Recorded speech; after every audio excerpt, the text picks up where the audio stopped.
എനിക്ക് സിനിമയായിട്ട് അങ്ങനെ വലിയ അങ്ങനത്തെ ഒരു പശ്ചാത്തലമോ അല്ലെങ്കിൽ കലയായിട്ടോ സാഹിത്യമായിട്ടോ അങ്ങനെ ഒരു പശ്ചാത്തലമൊന്നുമില്ല. ഈ വടക്കൻ വീരഗാഥ ചെയ്യുന്ന സമയത്ത് ശരിക്കും അസിസ്റ്റന്റ് ഡയറക്ടർ എന്ന് പോലും പറയാൻ പറ്റില്ല.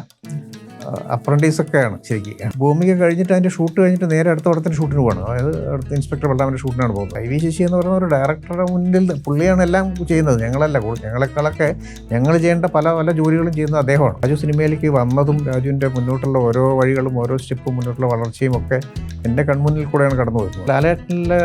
ലാലേട്ടൻ എന്ന് പറയുന്ന വ്യക്തിയും ആക്ടറെയും നമുക്ക് വേർതിരിച്ചെടുക്കാൻ പറ്റില്ല എന്ന് പറയുന്നതാണ് ഏറ്റവും വലിയ കാര്യം. ഭയങ്കര ഹാപ്പിയായിരുന്നു ചെയ്യാൻ. ലാലേട്ടൻ്റെ കൂടെ നിൽക്കുന്ന ക്യാരക്ടറാണ്. ഭയങ്കര ഹാപ്പിയായിരുന്നു. ആ ഷൂട്ട് സമയത്ത് നമ്മൾ ഭയങ്കരമായിട്ട് എൻജോയ് ചെയ്തൊരു ഷൂട്ടായിരുന്നു. കാര്യം മണിയുടെ പാട്ടുകളും മണിയുടെ തമാശകളും മണിയുടെ അങ്ങനെ ആ സമയത്ത് മണിയുള്ള സമയത്ത് പ്രത്യേകിച്ചും വളരെയധികം എൻജോയ് ചെയ്തൊരു സമയമായിരുന്നു. ഇന്ന് നമ്മളോട് കോളേജ് അതിഥി എന്ന് പറയുന്നത് സാക്ഷാൽ എം പത്മകുമാറാണ്. നമസ്കാരം സാർ.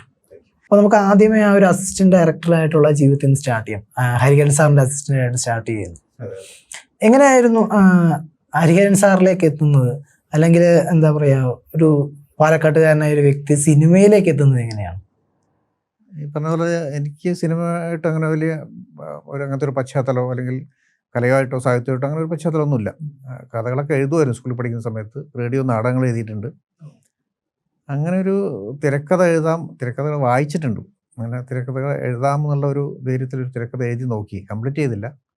ഒരു പകുതിയായി തിരക്കഥയും കൊണ്ട് ഞാൻ ഡോക്ടർ ബാലകൃഷ്ണനെ കാണാൻ പോയി മദ്രാസിൽ.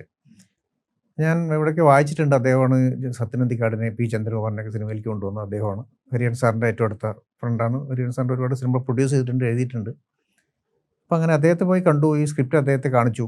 അപ്പോൾ അദ്ദേഹം പറഞ്ഞു, കംപ്ലീറ്റ് ആയിട്ട് കംപ്ലീറ്റ് ആയില്ല, പകുതി ആയിട്ടുള്ളൂ, കംപ്ലീറ്റ് ആയിട്ട് വായിക്കാമെന്ന് പറഞ്ഞു. അങ്ങനെ ഞാൻ മദ്രാസിൽ തന്നെ താമസിച്ചത് കംപ്ലീറ്റ് ചെയ്ത് പുള്ളിയെ വായിക്കാൻ ഏൽപ്പിച്ചു കഴിഞ്ഞപ്പോൾ അദ്ദേഹം സ്ക്രിപ്റ്റ് വായിച്ചിട്ട് പറഞ്ഞു, സ്ക്രിപ്റ്റൊക്കെ കുഴപ്പമില്ല, തിരക്കിടില്ല, പക്ഷേ സ്ക്രിപ്റ്റല്ല, നീ ഡയറക്ഷൻ പഠിക്ക്, ഞാൻ ഹരിഹരനെ നിനക്ക് പരിചയപ്പെടുത്താം എന്നിട്ട് പുള്ളിയാണ് എന്നെ ഹരിഹരൻ സാറിനെ പരിചയപ്പെടുത്തുന്നതും. അങ്ങനെയാണ് ഞാൻ ഹരിഹരൻ സാറിൻ്റെ അടുത്ത് അസിസ്റ്റന്റ് ഡയറക്ടറായിട്ട് ആദ്യം ജോയിൻ ചെയ്യുന്നത്. അദ്ദേഹത്തിൻ്റെ ഈ ഡോക്ടർ ബാലകൃഷ്ണൻ എന്ന് പറയുന്ന ഒരു വ്യക്തി ഇല്ലായിരുന്നെങ്കിൽ പുള്ളി അങ്ങനെ സജസ്റ്റ് ചെയ്തില്ലായിരുന്നെങ്കിൽ ഒരുപക്ഷെ ഞാൻ ഈ സാറിലേക്ക് എത്തില്ല. ഇപ്പോൾ വടക്കം വീരഗാഥ അരണ്യകം കഴിഞ്ഞിട്ട് രണ്ടാമത്തെ വടക്കം വീരഗാഥ വരുന്നത് അതൊരു എന്താ പറയുക, ഇപ്പോഴും മലയാളികൾ എന്താ പറയുക ക്ലാസിക്കൽ സ്വഭാവത്തോട് കാണുന്ന ഒരു ചിത്രം. അതിൻ്റെ അസിസ്റ്റന്റ് ഡയറക്ടറായിട്ട് വർക്ക് ചെയ്തു. പിന്നീടുള്ള ഒരു സംവിധായകൻ ആകുമ്പോൾ അതുപോലെ തന്നെ പീരിയഡിക്കലായിട്ടുള്ള സിനിമയൊക്കെ ചെയ്തിട്ടുണ്ട്. അപ്പോൾ അന്നത്തെ ഒരു എക്സ്പീരിയൻസ് എങ്ങനെയാണ്? വർഷങ്ങൾക്ക് മുമ്പ് അത്രയും ഒരു ബിഗ് ഇതായിട്ട് ബിഗ് സ്കെയിലിൽ ഒരു സിനിമ ഒരുങ്ങുന്നു. അതിൻ്റെ അസിസ്റ്റന്റ് ഡയറക്ടറായിരുന്നു എത്രത്തോളം ഒരു ടെൻഷൻ ഉണ്ടായിരുന്നു. കാരണം അസിസ്റ്റന്റ് ഡയറക്ടേഴ്സ് ആണല്ലോ അതിൻ്റെ ബാക്കിൽ നിന്ന് ശരിക്കും എഫേർട്ടബിൾ ആയിട്ട് വർക്ക് ചെയ്യേണ്ടി വരുന്ന ഒരു ടീം. അത് ശരിക്കും വടക്കൻ വീരഗാഥ ചെയ്യുന്ന സമയത്ത് ശരിക്കും അസിസ്റ്റന്റ് ഡയറക്ടർ എന്ന് പോലും പറയാൻ പറ്റില്ല. അപ്രൻറ്റീസൊക്കെയാണ് ശരിക്കും. ആരണ്ടെങ്കിലും കഴിഞ്ഞിട്ട് അടുത്ത സിനിമ ചെയ്യാണ്. ഒരുപാട് നമ്മൾ 7-8-9 പേരുണ്ട് അസിസ്റ്റൻസ് ആയിട്ട്. അതിൽ ഏറ്റവും താഴെയുള്ള തൊട്ട് മുമ്പിലുള്ള ഒരാളൊക്കെ ആയിട്ടാണ് ഞാൻ വർക്ക് ചെയ്യുന്നത്. അപ്പോൾ നമ്മളതിൻ്റെ ബാക്ക് ഡ്രോപ്പിലുള്ള കാര്യങ്ങളൊക്കെ ചെയ്യാന്നല്ലാതെ ഷോട്ട് എങ്ങനെയാണ് ഷൂട്ട് ചെയ്യുന്നതെന്നൊന്നും മനസ്സിലാക്കാനുള്ള സമയമോ സൗകര്യവും നമുക്കില്ല. പക്ഷെ എങ്കിൽ പോലും നമ്മുടെ മനസ്സിലിങ്ങനെ ഒരു സിനിമ മനസ്സിലുള്ളതുകൊണ്ട് നമ്മളതിൻ്റെ കൂടെ മാക്സിമം കൂടെ ഇതൊക്കെ മനസ്സിലാക്കാൻ ശ്രമിക്കുന്നുണ്ട്.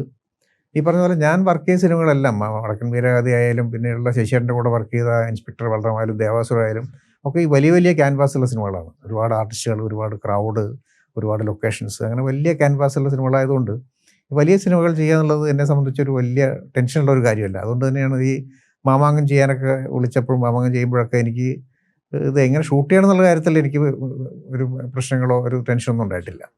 അത് അത്തരം സിനിമകൾ സ്റ്റാർട്ട് ചെയ്തതിൻ്റെ ഒരു അനുഭവം തന്നെയാണ്. ഇപ്പോൾ ശശി സാറിനെ കുറിച്ച് പറഞ്ഞുകൊണ്ട് ഇൻസ്പെക്ടർ ബലറാമിൽ തുടങ്ങുന്നു, പിന്നീട് ദേവാസുരം, അങ്ങനെയുള്ള ഒരുപാട് സിനിമകൾ വരുന്നു. എനിക്ക് തോന്നുന്നു ഒരു വർഷം തന്നെ ഒരുപാട് സിനിമകൾ സംവിധാനം ചെയ്തിട്ടുള്ള ഒരു ഡയറക്ടറാണ്. അതായത് ഇന്നത്തെ ഒരു ഡയറക്ടേഴ്സ് എന്ന് പറയുന്നത് 2-3 വർഷം എടുത്തായിരിക്കും ഒരു സിനിമ ചെയ്യുന്നത്. പക്ഷെ അദ്ദേഹം എന്ന് പറയുന്ന ഒരു വർഷം നിരവധി സിനിമകൾ എന്ന് വെച്ചാൽ ഒരേ സമയം തന്നെ അദ്ദേഹത്തിന് 2-3 റിലീസുകളൊക്കെ വരുന്നൊരു വർഷം 8 സിനിമയൊക്കെ ചെയ്തിട്ടുണ്ട്. അപ്പോൾ ആ ഒരു ഡയറക്ടറിന്റെ കീഴിൽ അസിസ്റ്റ് ചെയ്യുന്ന സമയത്തുള്ള ഒരു എക്സ്പീരിയൻസ് തന്നെയാണ്. അതായത് എന്ന് വെച്ചാൽ ഒരു സിനിമ കഴിഞ്ഞാൽ തൊട്ടടുത്ത് തന്നെ അടുത്ത പടം ചെയ്യണം, എങ്കിലല്ലേ നമുക്ക് ഒരു വർഷം 8 സിനിമയൊക്കെ റിലീസ് ചെയ്യാൻ പറ്റുള്ളൂ. അതെ, എനിക്ക് പക്ഷേ ഞാൻ ശശിയേട്ടൻ്റെ കൂടെ വർക്ക് ചെയ്യുന്ന സമയത്ത് ഇത്രയും സിനിമകൾ പുള്ളി ചെയ്യുന്ന ഒരു സമയമല്ല. അതിന് മുമ്പാണ് പുള്ളി ചെയ്തിട്ടുള്ളത്. അങ്ങാടി ഈ നാടൊക്കെ ചെയ്യുന്ന സമയത്താണ് പുള്ളി ഇങ്ങനെ ഒരു വർഷം 7-8 സിനിമകളൊക്കെ ചെയ്തിട്ടുള്ള കാലഘട്ടം. ഞാൻ ചെയ്യുമ്പോൾ അത്രയും സിനിമകൾ ചെയ്തിട്ടില്ല. എങ്കിൽ പോലും എനിക്ക് ഓർമ്മയുണ്ട്, ഞങ്ങൾ ഭൂമിക എന്ന സിനിമയാണ് ഞാൻ പുള്ളിയുടെ കൂടെ ആദ്യമായിട്ട് അസിസ്റ്റൻ്റായിട്ട് വർക്ക് ചെയ്യുന്നത്. ഭൂമിക കഴിഞ്ഞിട്ട് അതിൻ്റെ ഷൂട്ട് കഴിഞ്ഞിട്ട് നേരെ അടുത്ത പടത്തിൻ്റെ ഷൂട്ടിന് പോകണം. അതായത് അടുത്ത ഇൻസ്പെക്ടർ ബലറാമിൻ്റെ ഷൂട്ടിനാണ് പോകുന്നത്. അതായത് അതിൻ്റെ ഇടയ്ക്ക് സാറിനൊരു സിനിമ കഴിഞ്ഞാൽ അതിൻ്റെ പോസ്റ്റ് പ്രൊഡക്ഷൻ പോകുന്നു, അതിൻ്റെ കാര്യങ്ങളെല്ലാം കംപ്ലീറ്റ് ചെയ്തിട്ട് പടം റിലീസ് ചെയ്ത് റിസൾട്ടൊക്കെ അറിഞ്ഞ് അടുത്ത സിനിമയ്ക്ക് കയറുകയാണല്ലോ എല്ലാവരും ചെയ്യാം. ഇതങ്ങനെയല്ല. അത് അതിന് മുമ്പ് തന്നെ സ്ക്രിപ്റ്റൊക്കെ റെഡിയാക്കി വെച്ചിട്ടുണ്ട്, ലൊക്കേഷൻ കണ്ടിട്ടുണ്ട്, ചാറ്റിംഗ് എല്ലാം കഴിഞ്ഞിട്ടുണ്ട്. ഇതിൻ്റെ ഷൂട്ട് കഴിഞ്ഞ് നേരെ ഇൻസ്പെക്ടർ ബലറാമിൻ്റെ ഷൂട്ടിന് പോവുകയാണ്.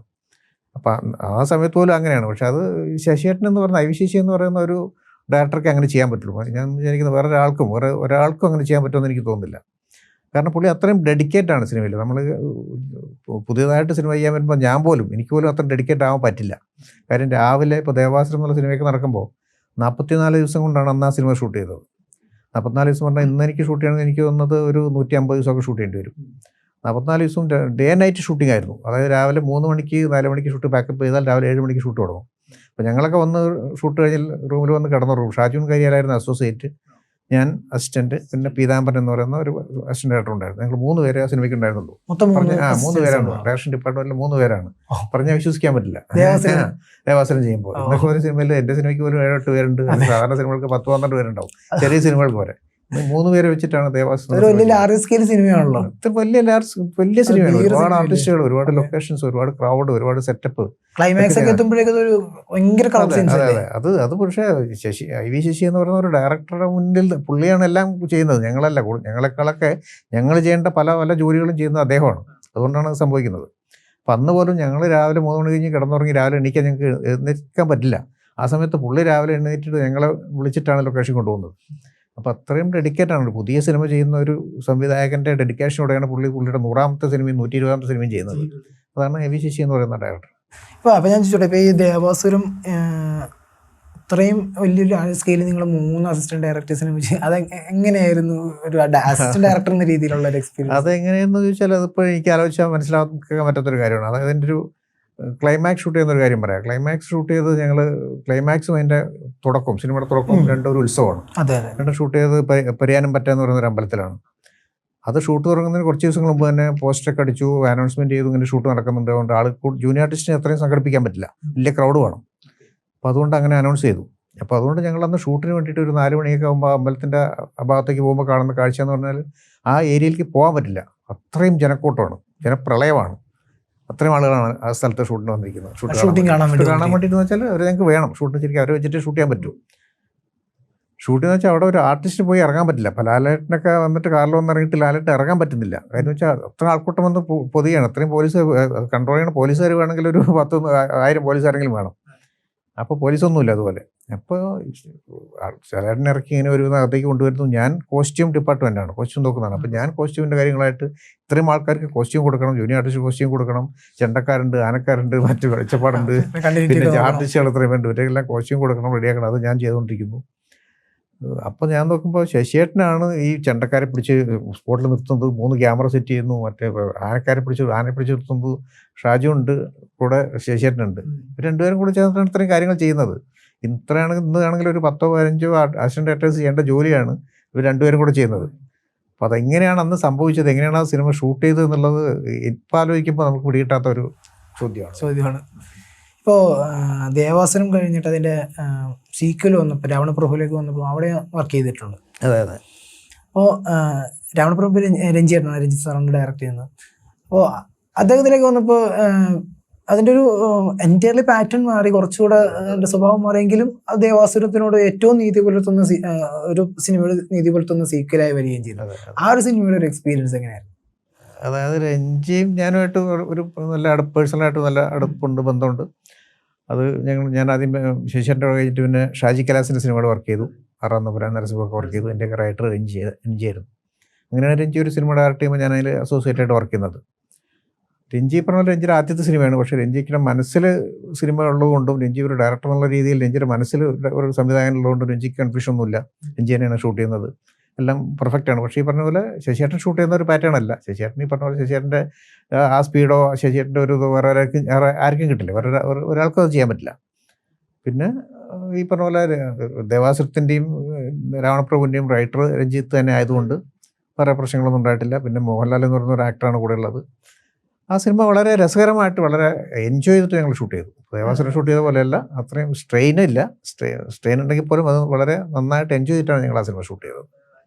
ഇതിൽ ഡബിൾ റോളാണല്ലോ ലാലേട്ടൻ. അപ്പം ആ ഒരു ഇതെങ്ങനെയായിരുന്നു എക്സ്പീരിയൻസ്? ലാലേട്ടൻ ഡബിൾ റോൾ വരുന്നു, അച്ഛനായും മകനായും വരുന്നു, രണ്ട് രൂപത്തിലൊക്കെ വരുന്ന ആ ഒരു. അതെ, അതും രസമുള്ളൊരു കാര്യമാണ്. കാര്യം എന്ന് വെച്ചാൽ അന്ന് ഈ പറഞ്ഞ പോലെ ഡബിൾ റോള് വളരെ കുറവാണ്, അധികം സിനിമകൾ വന്നിട്ടില്ല. എന്ന് മാത്രമല്ല ഇതുപോലത്തെ ഗ്രാഫിക്സ് ഒന്നും വന്നു, ഇത്രയും ഗ്രാഫിക്സ് സാധിക്കുന്ന കാര്യമില്ല. അന്ന് ഡബിൾ റോൾ ചെയ്യുന്നത് ഈ പറഞ്ഞ പോലെ വേറൊരാളെ ഡ്യൂപ്പിനെ വെച്ചിട്ട് ചെയ്ത് പിന്നെ ഒറിജിനൽ ആളെ വെച്ച് ചെയ്തിട്ട് പിന്നെ മാച്ച് ചെയ്യാണ് ചെയ്യാം. അപ്പോൾ അത് വളരെ മെനക്കെട്ട് കഷ്ടപ്പെട്ട് ചെയ്യേണ്ട കാര്യങ്ങളാണ് ഡബിൾ റോളെല്ലാം. ഓരോ സീൻസും ഒന്ന് പ്ലാൻ ചെയ്ത് നേരത്തെ പക്ഷേ സാധാരണഗതിക്ക് ഫുൾ സ്ക്രിപ്റ്റ് രഞ്ജിത്താണ് കിട്ടാറില്ല. രഞ്ജി ഷൂട്ട് അപ്പോഴപ്പോഴെ സീൻ എഴുതുന്ന ആളാണ് പൊതുവെ. പക്ഷേ ഈ സിനിമയ്ക്ക് ഫുൾ സ്ക്രിപ്റ്റ് ഉണ്ടായിരുന്നു. ആ സ്ക്രിപ്റ്റ് ആയതുകൊണ്ട് നേരത്തെ നമുക്ക് പ്ലാൻ ചെയ്യാൻ പറ്റി. വ്യക്തമായിട്ട് ഓരോ സീനും ഓരോ ഷോട്ടും പ്ലാൻ ചെയ്ത് അങ്ങനെയാണ് ഷൂട്ട് ചെയ്തത്. ഇപ്പോൾ ലാലേട്ടനൊപ്പം നമുക്കിപ്പോൾ ഒക്കെ സംവിധായകനായിട്ട് വർക്ക് ചെയ്തു. പക്ഷെ ആദ്യമായിട്ടൊരു സിനിമ സംവിധാനം ചെയ്തപ്പോൾ അന്ന് താരതമ്യേന പുതുമുഖം എന്ന് വിളിക്കാവുന്ന, അല്ലെങ്കിൽ അത്ര ഒരു സ്റ്റാർഡം ഇതിലേക്ക് എത്താത്ത ഒരു ആക്ടർ ആയിരുന്നു പൃഥ്വിരാജ്. അദ്ദേഹത്തെയാണ് സമീപിച്ചത്. അതെന്തായിരുന്നു അങ്ങനെ ഒരു? അത് മാത്രമല്ല അമ്മക്കളിൽ കൂടെ, അതായത് അന്നിപ്പോൾ താങ്കൾ വർക്ക് ചെയ്തിട്ടിരിക്കുന്ന സംവിധായകർ, ഇപ്പോൾ ഷാജി കൈലാസ് അല്ലെങ്കിൽ IVC സാറോ, അവരുടെയൊക്കെ ഒരു പാറ്റേണിൽ നിന്ന് എൻറ്റയർലി ഡിഫറെൻ്റ് ആയിട്ടൊരു അപ്രോച്ച് ആയിരുന്നു ആ സിനിമ, ആദ്യത്തെ സിനിമ. അതെന്തായിരുന്നു അങ്ങനെ ആ ഒരു പ്രോജക്റ്റിലേക്ക്? അത് ഞാൻ മുമ്പ് പല സ്ഥലത്തും പറഞ്ഞിട്ടുള്ളൊരു കാര്യമാണ്. അതായത് ആ സിനിമ ചെയ്യുമ്പോൾ രഞ്ജിയാണ് അതിൻ്റെ സ്ക്രിപ്റ്റ് എഴുതിയത്. അപ്പോൾ ഞാൻ ഒരു സിനിമ ഡയറക്റ്റ് ചെയ്യുന്നു എന്ന് പറഞ്ഞപ്പോൾ രഞ്ജിയുടെ ബ്രദറാണ് പ്രൊഡ്യൂസ് ചെയ്തത്. അപ്പോൾ നമ്മൾ ഏത് കഥ വേണം, എങ്ങനെ സിനിമ ചെയ്യണം എന്ന് ആലോചിച്ചപ്പോൾ രഞ്ജി എന്നോട് പറഞ്ഞൊരു കാര്യമുണ്ട്. അതായത് മലയാള സിനിമയിൽ ഒരുപാട് ഡയറക്ടേഴ്സ് ഉണ്ട്, ഒരു വർഷം ഇത്രയും സിനിമകൾ മലയാളത്തിൽ ഇറങ്ങുന്നുണ്ട്. അപ്പോൾ ഒരു പുതിയ ഡയറക്ടർ മലയാള സിനിമയിലേക്ക് വരുമ്പോൾ പുതിയതായിട്ട് എന്തെങ്കിലും ഒന്ന് കൊണ്ടുവരണം, അല്ലെങ്കിൽ അയാൾക്ക് സമൂഹത്തിനോട് പറയാൻ പുതിയതായിട്ട് അല്ലെങ്കിൽ ഒരു നല്ല എന്തെങ്കിലും കാര്യങ്ങൾ പറയാനുണ്ടാവണം. അല്ലാതെ വെറുതെ നമ്മളൊരു സിനിമ ചെയ്തു, 100 സിനിമ വരുന്നുണ്ട്, കൂട്ടത്തിൽ 101ാമത്തെ സിനിമ ചെയ്തു എന്ന് പറഞ്ഞുകൊണ്ട് കാര്യമില്ല. സിനിമ ഓടുന്നോ ഓടുന്നില്ല എന്നുള്ളത് രണ്ടാമത്തെ കാര്യമാണ്. പക്ഷേ ഡയറക്ടറും ശ്രദ്ധിക്കപ്പെടണം, സിനിമയും ശ്രദ്ധിക്കപ്പെടണം. അപ്പോൾ അത്ര ഒരു സബ്ജക്റ്റ് കൊണ്ടുവരണം എന്ന് പറഞ്ഞിട്ട് ഞങ്ങൾ അതിന് പറ്റുന്ന കുറേ വിഷയങ്ങൾ ആലോചിച്ചു. അവസാനമാണ് ഇങ്ങനെ ഒരു വിഷയത്തിലേക്ക്, കുറേ അമ്മമാരെ സേവ് ചെയ്യുന്ന ഒരു ചെറുപ്പക്കാരൻ്റെ വിഷയത്തിലേക്ക് വരുന്നത്. അപ്പോൾ അതിനകത്തൊരു നന്മയുണ്ട്, ഒരു സമൂഹത്തിന് കൊടുക്കാൻ ഒരു മെസ്സേജ് ഉണ്ട്. അപ്പം അത്തരം ഒരു സിനിമ വേണം ഒരു സംവിധായകൻ ആദ്യമായിട്ട് ചെയ്യുമ്പോൾ ചെയ്യേണ്ടത്. ഇത്തരത്തിലുള്ള ഇതായിരിക്കണമെന്നല്ല, ഇതുപോലത്തെ ഒരു സിനിമയായിരിക്കണം എന്നൊരു ധാരണ ഞങ്ങൾക്കുണ്ടായിരുന്നു. അങ്ങനെയാണ് ഈ സബ്ജക്റ്റിലേക്ക് എത്തുന്നത്. അപ്പോൾ ഈ സബ്ജക്റ്റിലേക്ക് എത്തുമ്പോൾ തീർച്ചയായിട്ടും അത് ചെയ്യാൻ നല്ലത് രാജുവും നവിയും പോലെ ആ പ്രായത്തിലുള്ള അതിലുള്ള 2 പേര് തന്നെയാണ്. തീർച്ചയായിട്ടും ഒരു മമ്മൂട്ടി, മോഹൻലാൽ എന്ന് പറയുന്ന ഒരു വലിയ സൂപ്പർ സ്റ്റാർ ലെവലിലേക്ക് പോകേണ്ടതല്ല, ഇവർ തന്നെയാണ് ഏറ്റവും നല്ലത് എന്ന് തീരുമാനിച്ചു. അങ്ങനെയാണ് ഇങ്ങനൊരു സിനിമ ഉണ്ടാവുന്നത്. ഇപ്പോൾ രണ്ടാമത്തെ പടം പൃഥ്വിരാജിനൊപ്പം തന്നെയായിരുന്നു, വർഗം വരുന്നു. പിന്നീട് എന്താ പറയുക, പൃഥ്വിരാജ് എന്ന് പറയുന്ന ആക്ടർ ഒരു ഗ്രോത്ത് ഉണ്ട്. ഇന്നിപ്പോൾ ആടുജീവിതം, ഇപ്പം ഗുരുവായൂരമ്പലം നിലയിൽ എത്തി നിൽക്കുന്നു. എന്താ പറയുക, ഇന്നിപ്പോൾ ഏത് റേഞ്ച് ഓഫ് സിനിമകളിലേക്ക് അഭിനയിക്കാൻ പറ്റുന്ന ഒരു സ്റ്റാറും ആക്ടറുമാണ്. അതോടൊപ്പം നല്ലൊരു നിർമ്മാതാവാണ്, പാൻ ഇന്ത്യൻ റീച്ച് ഉള്ള ഒരു സ്റ്റാറാണ്. ഇപ്പോൾ അദ്ദേഹത്തിൻ്റെ ഒരു ഗ്രോത്തിനെ ഇപ്പോൾ ഇത്രയും വർഷങ്ങൾക്ക് ശേഷം ഇങ്ങനെ ഇവിടെ നോക്കുമ്പോൾ എങ്ങനെ കാണും? വളരെ സന്തോഷമുള്ളൊരു കാര്യമാണ്. കാര്യം നന്ദനം എന്ന് പറയുന്ന സിനിമ ചെയ്യുമ്പോൾ ഞാൻ അതിൻ്റെ അസോസിയേറ്റ് ഡയറക്ടറായിരുന്നു. അപ്പോൾ രാജു സിനിമയിലേക്ക് വന്നതും രാജുവിൻ്റെ മുന്നോട്ടുള്ള ഓരോ വഴികളും ഓരോ സ്റ്റെപ്പും മുന്നോട്ടുള്ള വളർച്ചയും ഒക്കെ എൻ്റെ കൺമുന്നിൽ കൂടെയാണ് കടന്നു പോകുന്നത്. അപ്പോൾ ഞാനത് കാണുന്നുണ്ട്. രാജു വളരുംതോറും നമ്മുടെ മുമ്പിൽ കൂടെ വന്ന രാജുവാണ് ഈ വളർന്ന് ഒരു വലിയ ഒരു പാൻ ഇന്ത്യൻ ആക്ടർ ആവുന്നതും ഇത്രയും വലിയൊരു സൂപ്പർ സ്റ്റാർ ലെവലിലേക്ക് എത്തുന്നതെന്ന് പറയുമ്പോൾ നമുക്ക് വളരെ സന്തോഷവും അഭിമാനമുള്ള കാര്യമാണ്. തീർച്ചയായിട്ടും അത് രാജുവിനെ മുമ്പ് നമ്മൾ കാണുമ്പോൾ, അതിന് ശേഷം ഞാൻ വാസ്തവത്തിന് ശേഷം രാജുവിനെ വെച്ച് സിനിമ ചെയ്തിട്ടില്ല. പക്ഷെ എങ്കിൽ പോലും രാജുവിന് നമ്മൾ കാണുമ്പോൾ നമ്മൾ ആ സന്തോഷം പങ്കുവെക്കാറുണ്ട്. തീർച്ചയായിട്ടും അതൊരു വളരെ അഭിമാനിക്കാവുന്ന, എനിക്ക് കൂടെ അഭിമാനം തോന്നുന്നൊരു കാര്യമാണ്. വാസ്തവത്തിൽ അദ്ദേഹത്തിന് ആദ്യത്തെ സ്റ്റേറ്റ് അവാർഡ് സിനിമ അതാണ്. ആ സിനിമയിൽ തന്നെ വലിയൊരു ഗംഭീര പ്രകടനമാണ് ജഗതി ചേട്ടൻ്റെ. അന്ന് വരെ കാണാത്തൊരു ജഗതി ചേട്ടൻ അധികം ഒരുപാട് 1000-1500 മേളിൽ സിനിമകൾ അഭിനയിച്ചിട്ടുണ്ടെങ്കിലും ജഗതി ചേട്ടൻ്റെ അഭിനയ പ്രാധാന്യമുള്ള കഥാപാത്രങ്ങൾ എടുത്തു പെട്ടെന്ന് മനസ്സിൽ വരുന്നതായിരിക്കും ഉണ്ണിത്താനാശാൻ. ആ ഒരു ക്യാരക്ടറും അത് ജഗതി ചേട്ടനിലേക്ക് എത്തുന്നത് എങ്ങനെയായിരുന്നു? അത് ഈ പറഞ്ഞ പോലെ ജഗതി ചേട്ടനല്ലാതെ ക്യാരക്ടറിന് വേറെ ഒരാളില്ലല്ലോ അങ്ങനെ ഒരു ക്യാരക്ടർ ചെയ്യാൻ. അപ്പോൾ ഏത് സിനിമയിലും നമ്മളെ ഇൻസ്പയർ ചെയ്യുന്ന അതിൻ്റെ സ്ക്രിപ്റ്റാണ്. ഇപ്പോൾ വാസ്തവം എന്തുകൊണ്ട് നല്ല സിനിമയായി, ഇത്രയും നല്ല സിനിമയെന്ന് വെച്ചാൽ അതിൻ്റെ സ്ക്രിപ്റ്റ് തന്നെയാണ് കാരണം. എന്തുകൊണ്ട് മറ്റേ ചില സിനിമകൾ അത്ര നന്നാകുന്നില്ല എന്ന് ചോദിച്ചാൽ സ്ക്രിപ്റ്റ് മോശമായതുകൊണ്ടായിരിക്കും. അപ്പോൾ സ്ക്രിപ്റ്റ് തന്നെയാണ് എപ്പോഴും നമ്മളെ ഇൻസ്പയർ ചെയ്യുന്നത്. അപ്പോൾ വാസ്തവം എന്ന് പറയുന്നൊരു സ്ക്രിപ്റ്റ് കിട്ടിയപ്പോൾ അതിനകത്ത് ഈ ക്യാരക്ടർ ജഗതി ചേട്ടൻ ചെയ്യണമെന്ന് പറഞ്ഞു. ജഗതി ചേട്ടനോട് ക്യാരക്ടർ പറഞ്ഞു. അന്ന് അമ്പിളിച്ചേട്ടൻ ഈ പറഞ്ഞ പോലെ നിൽക്കാൻ സമയമില്ലാതെ ഓടിക്കൊണ്ടിരിക്കുന്ന സമയമാണ്. ഒരുപാട് സിനിമകൾ, അതെ. അന്ന് ഈ സിനിമ ചെയ്യാൻ വേണ്ടിയിട്ട് ഞങ്ങൾ പുള്ളിയോട് പറഞ്ഞു, നമുക്കിങ്ങനെ മുടി ഒട്ടടിച്ചിട്ട് ചെറിയൊരു നരച്ച മുടി വളർന്നിട്ടുള്ള ഒരാളാണ് വേണ്ടതെന്ന് പറഞ്ഞപ്പോൾ 2 ആഴ്ച ബാക്കി സിനിമകളെല്ലാം മാറ്റി വെച്ചിട്ട് പുള്ളി റെസ്റ്റ് എടുത്തിട്ട് മുടി മൊട്ടയടിച്ച് മുടി വളരാൻ വേണ്ടി വെയിറ്റ് ചെയ്തിട്ട് 2 ആഴ്ച ഷൂട്ടിൻ്റെ പുള്ളി ജോയിൻ ചെയ്യുന്നതിൻ്റെ 2 ആഴ്ച മുമ്പ് പുള്ളി ഒരു പടവും ചെയ്തില്ല ഈ ക്യാരക്ടറിന് വേണ്ടിയിട്ട്. അതായത് അമ്പിളിച്ചേട്ടനെ പോലെ ഒരാൾ ഒരു ക്യാരക്ടറിന് വേണ്ടി ഡെഡിക്കേറ്റ് ചെയ്യുക, അത്രയും ഡെഡിക്കേറ്റ് ചെയ്യുക എന്ന് പറഞ്ഞാൽ അത് എനിക്ക് തോന്നുന്നു ഈ പുള്ളിയുടെ ലൈഫിൽ ആദ്യമായിട്ടാണ്. അത്രയും ഇൻട്രസ്റ്റഡ് ആയിരുന്നു ആ ക്യാരക്ടർ. അത്രയും ഡെഡിക്കേറ്റ് ചെയ്താണ് പുള്ളി ചെയ്തത്. അതിൻ്റെ റിസൾട്ടാണ് നമ്മൾ അതിനകത്ത് കണ്ടത്. അത് ചെയ്യാൻ വേറെ അമ്പിളിച്ചേട്ടനല്ലാതെ വേറെ ഒരു ആളില്ല. ഇപ്പോൾ ജഗതി ചേട്ടനോട് ബന്ധപ്പെട്ട് തന്നെ ചോദിക്കുകയാണ്, തിരുവമ്പാടിത്തൊമ്പാനാണ് അദ്ദേഹം. ആ സിനിമയിലായിരുന്നല്ലോ ആക്സിഡൻ്റ് ഒക്കെ ഉണ്ടാകും. അപ്പോൾ ആ ഒരു സിനിമ അത് എത്രത്തോളം വൈകാരികമായിട്ട് നമ്മൾ വളരെ ഷോക്കിംഗ് ആയിരുന്നു. എന്ന് വെച്ചാൽ ഞങ്ങൾ തലേദിവസം രാത്രി ഷൂട്ട് കഴിഞ്ഞിട്ട് 2 മണി വരെ ഷൂട്ടുണ്ടായിരുന്നു ചാലക്കുടിയിൽ. ഷൂട്ട് കഴിഞ്ഞിട്ട് പോകുമ്പോൾ ഒന്ന് വേണിച്ചേട്ടൻ പറഞ്ഞു, അമ്പിളി നീ ഇപ്പോൾ പോകണ്ട, രാവിലെ എണീറ്റ് പോകും, ഇപ്പോൾ ഈ സമയത്ത് പോകണ്ട, രാവിലെ അവിടെ മൈസൂർ പുള്ളിക്ക് ഷൂട്ടുള്ളതാണ്, അപ്പോൾ ഇന്ന് പോകേണ്ട രാത്രിയാണ്, ഈ സമയത്ത് ട്രാവൽ ചെയ്യേണ്ട, നമ്മൾ എത്ര സൂക്ഷിച്ചാലും വേറെ ആരെങ്കിലും സൂക്ഷിക്കാതിരുന്നാൽ പോരെ എന്നൊക്കെ പുള്ളിയോട് പറഞ്ഞു. അതൊന്നും പ്രശ്നമില്ല, ഞാൻ സ്ഥിരമായിട്ട് യാത്ര ചെയ്യുന്നില്ല, നമുക്ക് പരിചയമുള്ള ഡ്രൈവറാണ്, പരിചയമുള്ള വണ്ടിയാണ്, ഒരു പ്രശ്നമില്ല, അതൊക്കെ അതിൻ്റെ ഇതുപോലെ നടക്കുമെന്ന് പറഞ്ഞിട്ട് പുള്ളി കയറിപ്പോയതാണ്. രാത്രി ഞങ്ങൾ ഒരു 3 മണിക്ക് 3:30 വന്ന് കടന്നു. രാവിലെ 7 മണിക്ക് എന്നെ വിളിച്ചുണർത്തുന്ന ഈ ന്യൂസ് പറഞ്ഞിട്ടാണ്. ഞങ്ങളവിടെ തിരിച്ച് നേരെ കോഴിക്കോട് പോയി. പുള്ളി ആദ്യം പോയ ആ സമയത്ത് മിംസ് ഹോസ്പിറ്റലായിരുന്നു. കടന്ന് പുള്ളിയെ കണ്ടു. എന്താ പറയുക, ഒട്ടും പ്രതീക്ഷിക്കാത്ത വളരെ വളരെ ഷോക്കിംഗ് ആയിട്ടുള്ളൊരു കാര്യമായിരുന്നു. അപ്പോൾ പോലും അന്ന് ആക്സിഡൻറ്റ് നടന്നു എന്ന് പറഞ്ഞപ്പോൾ പോലും നമ്മൾ ഇത്രയും ഒരു അവസ്ഥയിലേക്ക് പോകുമെന്ന് ഞങ്ങൾ പ്രതീക്ഷിച്ചില്ലായിരുന്നു. ഞാൻ ഡബ് ചെയ്യാൻ വേറെ ആളെ വെച്ചിട്ട് ഡബ് ചെയ്തു. പക്ഷേ ആ സിനിമ പിന്നെയും അതിനകത്ത് വേറെയും ഒരു സോങ്ങും കുറച്ച് സീൻസും പുള്ളി വെച്ച് ഷൂട്ട് ചെയ്യാനുണ്ടായിരുന്നു. അതൊക്കെ ഒഴിവാക്കിയിട്ടാണ് പിന്നെ ആ സിനിമ റിലീസ് ചെയ്തത്. ഇപ്പോൾ ലാലേട്ടനിലേക്ക് തിരിച്ചു വരാം. അപ്പോൾ ദേവാസുരം തുടങ്ങുന്നു. ദേവാസുരം മുതൽ പിന്നീട് സിഖാർ, കനൽ, അപ്പോൾ ഒടുവിൽ ഒടിയനിലാണ് താങ്കൾ അദ്ദേഹത്തിനോട് വർക്ക് ചെയ്തത്. അതിനുശേഷം വേറെ മൂവീസ് ഉണ്ടോ? ഒടിയനാണ് ജസ്റ്റ് വർക്ക് ചെയ്തത്. ആ ഒരു എന്താ പറയുക, ഒരു ലാലേട്ടനോടൊപ്പം ഉള്ളൊരു ജേണി എങ്ങനെയാണ് നോക്കി കാണുന്നത്? ആദ്യ ചിത്രം ദേവാസുരത്തിലേക്ക് എത്തുമ്പോൾ ആദ്യ ചിത്രം എന്ന് വെച്ചാൽ ലാലേട്ടനെ ശരിക്കും ഞാൻ ആദ്യം കാണുന്നത് നാടോടിക്കാറ്റ് എന്ന സിനിമ ഷൂട്ടിങ്ങിലാണ്. ഞാൻ ആദ്യം ഷൂട്ട് കാണുന്നത് അവിടെ. ഞാൻ മദ്രാസിൽ വെച്ചിട്ട്, മദ്രാസിൽ അണ്ണാ നഗറിലൊരു ടവർ ഉണ്ട്. അതിനകത്ത് നാടോടിക്കാറ്റിൽ ക്യാപ്റ്റൻ രാജുവായിട്ടുള്ള ഫൈറ്റും ക്യാപ്റ്റൻ വീട് മരിക്കുന്ന ഒരു സീൻ ഷൂട്ട് ചെയ്ത ഒരു സ്ഥലമുണ്ട്. അവിടെ ഷൂട്ട് നടക്കുമ്പോഴാണ് ഞാൻ പോകുന്നത്. ആ സിനിമയുടെ അസോസിയേറ്റ് ഡയറക്ടർ രാജൻ ബാലകൃഷ്ണൻ, പിന്നെ ഞാൻ ഡോക്ടർ ബാലകൃഷ്ണൻ്റെ കാര്യം പറഞ്ഞല്ലോ, ഡോക്ടർ ബാലകൃഷ്ണൻ്റെ മോനാണ് രാജൻ ബാലകൃഷ്ണൻ. അപ്പോൾ പുള്ളിയുടെ ബന്ധം വെച്ചിട്ട് അടുപ്പം വെച്ചിട്ട് എന്നെ ഷൂട്ട് കാണിക്കാൻ വേണ്ടി പുള്ളി വിളിച്ചിട്ട് ഞാൻ പോയതാണ്. അപ്പോൾ ഞാൻ രാവിലെ ലൊക്കേഷൻ പോയി അവരുടെ കൂടെ ഉണ്ടായിരുന്ന ഷൂട്ട് കണ്ടു. എന്നിട്ട് ഉച്ചയ്ക്ക് ബ്രേക്ക് സമയത്ത് എല്ലാവരും പുറത്തു പോയി. എന്നിട്ട് ബ്രേക്ക് കഴിഞ്ഞ് തിരിച്ചങ്ങോട്ട് കയറുമ്പോൾ അവിടുത്തെ സെക്യൂരിറ്റി എല്ലാവരും കയറ്റി വിടുന്നില്ല, ഷൂട്ടിലുള്ള ആൾക്കാരെ മാത്രം നോക്കി കയറ്റി വിടുന്നുള്ളൂ. അപ്പോൾ ഞാൻ പോയപ്പോൾ പുള്ളി എന്നെ തടഞ്ഞു, കയറ്റി വിട്ടില്ല. അപ്പോൾ അപ്പുറത്ത് ലാലേട്ടൻ നിൽപ്പുണ്ടായിരുന്നു. ലാലേട്ടൻ പറഞ്ഞു, അത് നമ്മുടെ ആളാണ്, കയറ്റി വിടുന്നു പറഞ്ഞു. അപ്പോൾ പുള്ളി അതിനു മുമ്പ് എന്നെ കണ്ടിട്ടുണ്ടാവണം. ഞാൻ പുള്ളിയെ ശ്രദ്ധിച്ചു, അതല്ല പുള്ളി എന്നെ ശ്രദ്ധിക്കുന്നത് ഞാൻ കണ്ടിട്ടില്ല. അപ്പോൾ പുള്ളി അത്രയും ശ്രദ്ധിച്ചിരുന്നു എന്നുള്ളതാണ് അതിൻ്റെ അർത്ഥം. അപ്പോൾ എനിക്കത് കേട്ടപ്പോൾ എനിക്ക് കാര്യം വെച്ചാൽ ഞാൻ ആദ്യമായിട്ടാണ് മോഹൻലാൽ എന്ന് പറയുന്ന ഒരു നടനെ കാണുന്നത്, ഷൂട്ട് കാണുന്നത് ആദ്യമായിട്ടാണ്. അപ്പോൾ എന്നെ സംബന്ധിച്ച് അതൊരു വലിയൊരു കാര്യമാണ്. അപ്പം അങ്ങനെയാണ് ലാലേട്ടനായിട്ട് എനിക്കുള്ള ആദ്യത്തെ ബന്ധം എന്ന് പറയുന്നത്. പുള്ളിക്ക് ചിലപ്പോൾ ഓർമ്മ ഉണ്ടാവില്ല, ലാലേട്ടൻ ഓർമ്മ ഉണ്ടാവണമെന്നില്ല. അത് കഴിഞ്ഞിട്ട് പിന്നെ ഞാൻ വർക്ക് ചെയ്യുന്ന അർഹത, ഞാൻ ശശിധരൻ്റെ കൂടെ, ശശിധരൻ്റെ അസിസ്റ്റൻ്റായിട്ടല്ല, അതിൽ ഞാൻ ദാമോദരൻ മാഷിൻ്റെ കൂടെ സ്ക്രിപ്റ്റ് കോപ്പി ചെയ്യാൻ അസിസ്റ്റൻ്റായിട്ടാണ് ആ സിനിമയ്ക്കകത്ത് പോകുന്നത്. അർഹത ഷൂട്ടിംഗ് സമയത്ത് പോയിട്ടുണ്ട്. അവിടെ നിന്നാണ് പിന്നെ ലാലേട്ടനെ കാണുന്നത്. അതിന് ശേഷമാണ് പിന്നെ ദേവാസുരത്തിലാണ് ഞാൻ ഒരു അസിസ്റ്റൻ്റ് ഡയറക്ടറായിട്ട് ലാലേട്ടനായിട്ട് ഏറ്റവും കൂടുതൽ എടുത്ത് പെരുമാറുന്നത് ആ സമയത്താണ്. അത് ഈ പറഞ്ഞ പോലെ ഇത്രയും 44 ദിവസം ഡേ നൈറ്റ് നമ്മളുടെ കൂടെ തന്നെ ഉള്ളൊരു വ്യക്തി എന്നതിൽ വളരെയും അടുത്ത ബന്ധം ആ സമയത്തുണ്ടായി. പിന്നെ കുറേ സിനിമകൾ നമ്മൾ ഈ പറഞ്ഞ പോലെ നരസിംഹം, ആറാം തമ്പുരാൻ ചെയ്തു. പിന്നെ രഞ്ജിത്തിനോട് കുറെ റോക്ക് ആൻഡ് റോൾ ചെയ്തു. മറ്റേ വേറൊരു സിനിമ, കുറേ സിനിമകൾ ചന്ദ്രോത്സവം ചെയ്തു. അങ്ങനെ കുറച്ചധികം സിനിമകൾ. ഇല്ല, ഇതിൽ തന്നെ ഇപ്പോൾ താങ്കൾ വർക്ക് ചെയ്തിട്ടുള്ള ലാലേട്ടൻ്റെ ഏറ്റവും എന്താ പറയുക ഐക്കോണിക് ആയിട്ടുള്ള ക്യാരക്ടേഴ്സിന് എല്ലാത്തിനും പത്മകുമാർ സാറും ഒപ്പമുണ്ട് എന്ന് പറയാം. നമുക്ക് ഇപ്പോൾ മംഗലശ്ശേരി നീലകണ്ഠനാകട്ടെ, പൂവള്ളി ഇന്ദുചൂടനാകട്ടെ, അല്ലെങ്കിൽ ആറാം തമ്പുരാനിലെ ജഗന്നാഥനാകട്ടെ, ഏത് കഥാപാത്രമായാലും അവിടെ എല്ലാത്തിനും താങ്കൾക്കും ഒരു ഉണ്ടായിരുന്നു. ഈ ഒരു ക്യാരക്ടേഴ്സ് ആയിട്ടുള്ള ലാലേട്ടൻ ഇപ്പോൾ മംഗലശ്ശേരി നീലകണ്ഠനാകുമ്പോൾ ലാലേട്ടൻ ഒരു എക്സ്പീരിയൻസ് അത് നേരിട്ട് ഞങ്ങളൊക്കെ സ്ക്രീനിൽ മാത്രമേ കണ്ടിട്ടുള്ളൂ. അത് നേരിട്ട് കണ്ട ഒരാളെന്ന രീതിയിൽ ആ ഒരു എക്സ്പീരിയൻസ് അത് ലാലേട്ടൻ ഇപ്പോൾ ഞാൻ ശിക്കാർ ചെയ്യുമ്പോഴും കല്ല് ചെയ്യുമ്പോഴും ഞാൻ ഡയറക്റ്റ് ചെയ്യുമ്പോഴൊക്കെ നമുക്ക് ലാലേട്ടൻ എന്ന് പറയുന്ന വ്യക്തിനെയും ആക്ടറെയും നമുക്ക് വേർതിരിച്ചെടുക്കാൻ പറ്റില്ല എന്ന് പറയുന്നതാണ് ഏറ്റവും വലിയ കാര്യം. വേറൊരു ആക്ടറിൽ നമ്മൾ കണ്ടിട്ടില്ലാത്തൊരു കാര്യമാണത്. അതായത് നമ്മൾ ലാലേട്ടനുമായിട്ട് സംസാരിച്ചുകൊണ്ടിരിക്കുമ്പോൾ നമ്മൾ പല കാര്യങ്ങളും പല തമാശ പറഞ്ഞിരിക്കും, അല്ലെങ്കിൽ വേറെ പല കാര്യങ്ങളും സംസാരിച്ചുകൊണ്ടിരിക്കുന്നതിൻ്റെ ഇടയ്ക്കായിരിക്കും ഷോട്ട് റെഡി എന്ന് പറഞ്ഞാൽ ലാലേട്ടനെ വിളിക്കുന്നു. ലാലേട്ടൻ കയറിപ്പോയി അഭിനയിക്കുന്നു. പുള്ളി കയറിപ്പോയി അഭിനയിച്ച് തിരിച്ചു വരുന്നു. തിരിച്ചു വന്നിട്ട് പഴയ ടോപ്പിക് കണ്ടിന്യൂ ചെയ്യുന്നു.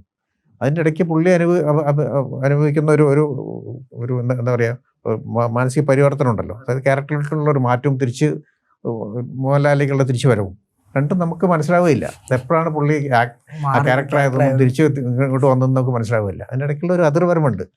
ഏതൊരാളുടെയും ഉള്ളിലും അതുണ്ടാവും തീർച്ചയായിട്ടും, ഒരു ആക്ടർ ഉള്ളിലും. പക്ഷെ നമുക്കത് ഒട്ടും തിരിച്ചറിയാൻ പറ്റില്ല എന്നുള്ളതാണ് ഏറ്റവും വലിയ പ്രത്യേകത. അത് വേറൊരു ആക്ടറിൽ ഞാനത് കണ്ടിട്ടില്ല. വേറൊരു ആക്ടറിൽ എന്ന് വെച്ചാൽ ഒരാളെ നമുക്ക് അങ്ങനെ കാണാൻ പറ്റില്ല.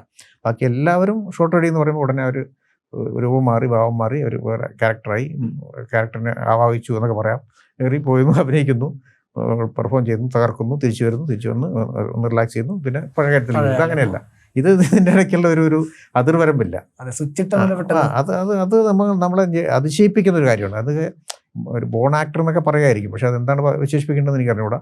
പക്ഷെ അത് ഞാൻ കണ്ടിട്ടുള്ള മോഹൻലാൽ എന്ന് പറയുന്ന ഒരു ആക്ടറിൽ മാത്രമേ ഞാൻ കണ്ടിട്ടുള്ളൂ. അതുകൊണ്ട് തന്നെ നമുക്ക് പുള്ളിയുടെ ഒരു ആരാധന എന്ന് നമുക്ക് പറയാൻ പറ്റില്ല. കാര്യം നമുക്ക് എപ്പോഴും പുള്ളി നമ്മുടെ തൊട്ടടുത്തുള്ള ഒരാളാണ്, നമ്മുടെ ഏറ്റവും അടുത്തുള്ള ഒരാളാണ്. അപ്പോൾ അതുകൊണ്ട് നമുക്ക് നമ്മുടെ സെറ്റിലായാലും അല്ലാത്ത സമയത്തും ഒക്കെ ലാലേട്ടൻ ഒരിക്കലും മോഹൻലാൽ എന്ന് പറയുന്ന അത്രയും വലിയ പുറത്തുള്ള ഇത്ര ലോകം മുഴുവൻ ആരാധിക്കുന്ന ഒരു മഹാനടനാണെന്നുള്ള ഒരു ഭാവം ഇല്ലാതെയാണ് നമ്മുടെ തൊട്ടടുത്ത അദ്ദേഹത്തിൽ നമ്മൾ സംസാരിക്കുന്നത്. അപ്പോൾ നമുക്ക് അദ്ദേഹത്തിനോട് ഒരു ആരാധനയില്ല. നമുക്ക് നമ്മുടെ സഹോദരനോടുള്ള പോലെ, അല്ലെങ്കിൽ നമ്മുടെ ഏറ്റവും അടുത്ത സുഹൃത്തിനോടുള്ള പോലെ ഒരു സ്നേഹവും ബഹുമാനമാണ്. ഇപ്പോൾ ലാലേട്ടൻ ശിഖാർ ഡയറക്റ്റ് ചെയ്യുന്നു. ആ ക്യാരക്ടർ ബലരാം എന്ന കഥാപാത്രം വരുന്നു. ആ ഒരു കഥാപാത്രം ഡെവലപ്പ് ചെയ്യുന്നത് എങ്ങനെയാണ്? എന്താ പറയുക, പണ്ട് പോലീസായിരുന്ന പിന്നീട് ഇപ്പോൾ ഒരു ലോറി ഡ്രൈവറാണ് ആ ഒരു ക്യാരക്ടർ. അയാളുടെ ഒരു മാനസികമായിട്ടുള്ള ഒരു പിരിമുറുക്കങ്ങളുണ്ട് ആ സിനിമ മുഴുവൻ. അതാണ് ആ സിനിമയെ മുന്നോട്ട് കൊണ്ടുപോകുന്ന ഫാക്ടർ. എന്നാൽ അതിനൊരു കുറച്ചും ഒരു മാസ് എലമെന്റ്സും ഉള്ള ഒരു ക്യാരക്ടറാണ്. ആ ഒരു ക്യാരക്ടറിന്റെ ഡെവലപ്മെന്റ് എങ്ങനെയായിരുന്നു?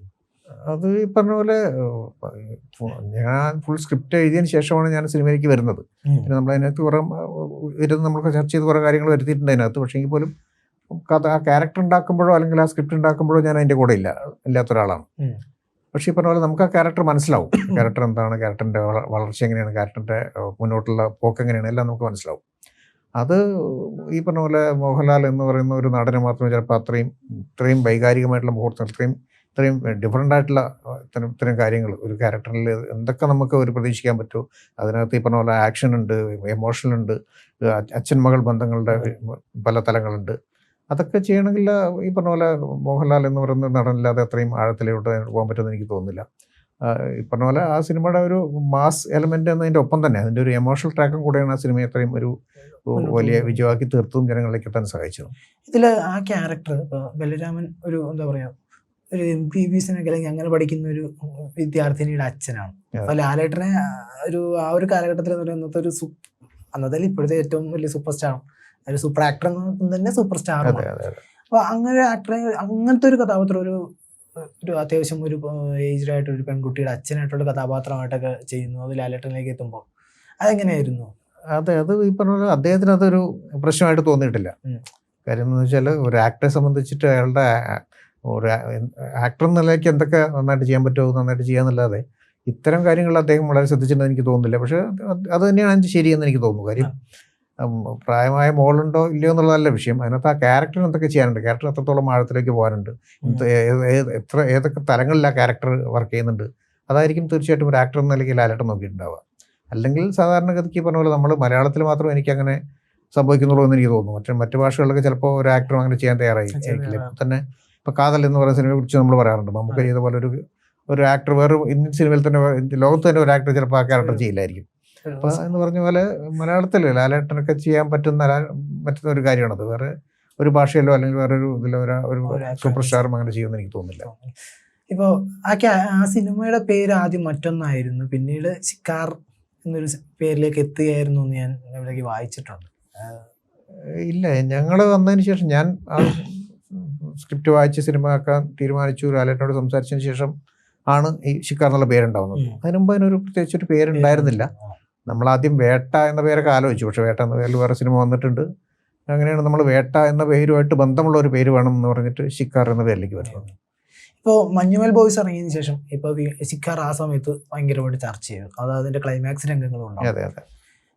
മഞ്ഞുമൽ ബോയ്സ് വന്നപ്പോഴാണ് ആ ഗുണ കേവും അതിൻ്റെ ഒരു ആഴം എന്താണെന്നും മലയാളികൾ കുറച്ചുകൂടെ നമ്മൾ മനസ്സിലാക്കുന്നത്. അപ്പോഴാണ് ശിഖാർ അവിടെ യഥാർത്ഥ ഗുണ കേവിലാണ്, എൻ്റെ ചുറ്റുളവിലാണ് ഷൂട്ട് ചെയ്തതെന്നും അവിടെ വളരെ റിസ്കി ആയിട്ടൊരു ഏരിയ ആണെന്നും ഒക്കെ മലയാളികൾ അത് ചർച്ച ചെയ്യുന്നു. ആ ഒരു ക്ലൈമാക്സ് രംഗ ചിത്രീകരണത്തെ ഇപ്പോൾ ഓർത്തെടുക്കുമ്പോൾ എങ്ങനെയാണ്? ഇപ്പോൾ ഓർത്ത് നോക്കുമ്പോഴും നമ്മൾ ഈ പറഞ്ഞ പോലെ ഒരു ഞെട്ടലുണ്ട്. കാര്യം എന്ന് വെച്ചാൽ നമ്മൾ ആ സമയത്ത് ഷൂട്ടിൻ്റെ ഒരു ആവേശത്തിൽ ചിലപ്പോൾ നമ്മളിതൊന്നും അറിയില്ലായിരിക്കും.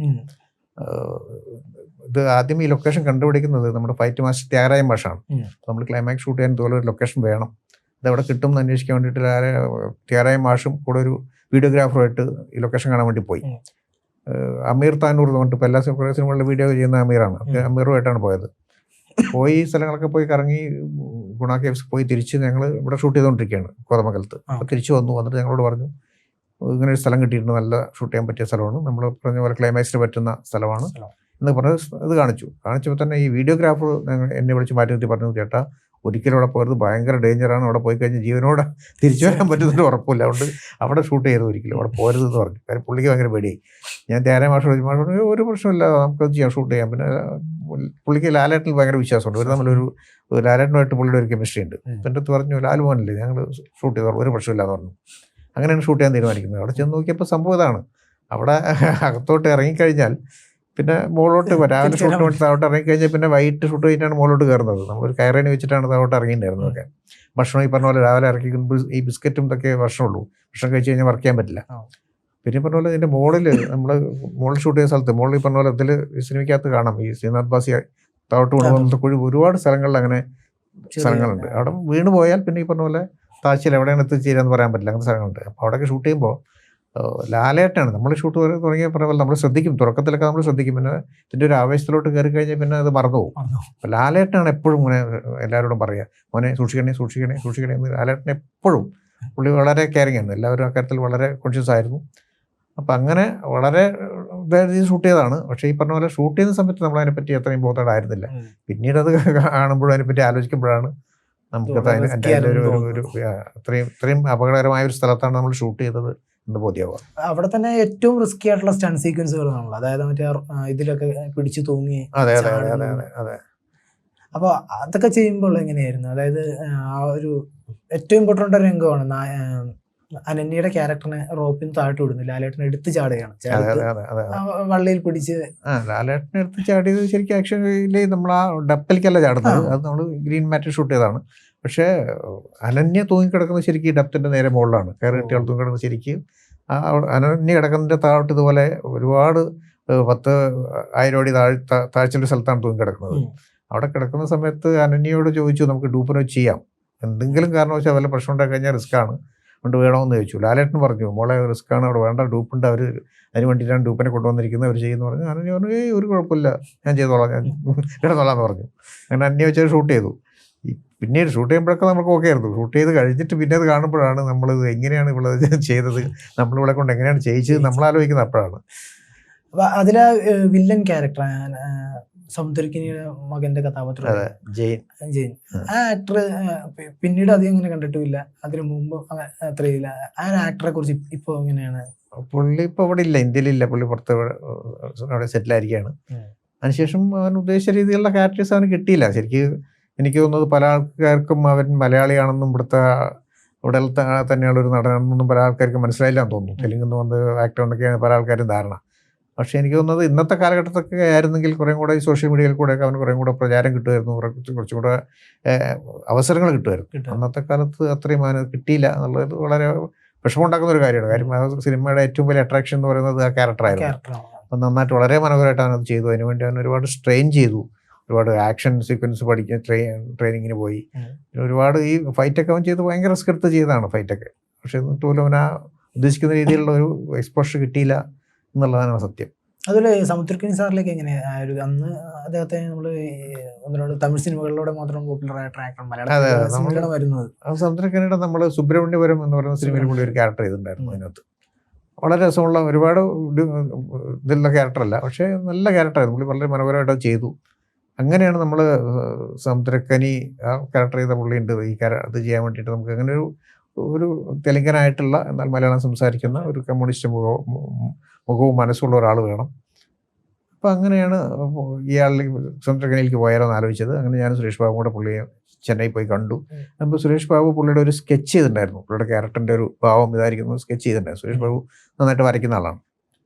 അപ്പോൾ അതുകൊണ്ട് പുള്ളിയെ കാണിച്ചു, പുള്ളി ക്യാരക്ടർ പറഞ്ഞു, പുള്ളി ഭയങ്കര ഹാപ്പി, പുള്ളി ചെയ്യാൻ സമ്മതിച്ചു. അങ്ങനെയാണ് സമുദ്രക്കനിയിലോട്ട് വരുന്നത്. അതുപോലെ ആ സിനിമയുടെ വേറൊരു വളരെ ഭംഗിയായിട്ടുള്ള ഒരു കോംബോ മണിച്ചേട്ടനും ലാലേട്ടനും. അതെ. അത് ഒരുപാട് ഭയങ്കരമായിട്ട് ആ സിനിമയിൽ ഭയങ്കര ഇതാകുന്ന ഒരു കോംബോ ആയിരുന്നു. രണ്ടുപേരും കൂടെ ഉള്ള കോമ്പിനേഷൻ സീൻസ് ഒക്കെ ഭയങ്കര രസകരമാണ്. രണ്ടുപേരും ലാലേട്ടനും കേട്ടിട്ട് ആ ഒരു കോംബോയിലൊക്കെ വരുന്നത് മണിച്ചേട്ടൻ ഇപ്പൊ ലാലേട്ടന്റെ വലങ്കൈയായിട്ട് മണിച്ചേട്ടൻ കൊണ്ടുവരുന്നത്. അതും ഈ പറഞ്ഞ പോലെ ലാലേട്ടൻ്റെ കൂടെ നിൽക്കുന്ന ഇതുപോലെ ഒരാൾ രസമുള്ള ഒരു ആക്ടർ വേണം. അപ്പോൾ മണി വളരെ ആക്റ്റീവായി നിൽക്കുന്ന സമയമാണ്. മണി ഹീറോ ആയിട്ട് ഒരുപാട് സിനിമകൾ ചെയ്തിട്ടുണ്ട്.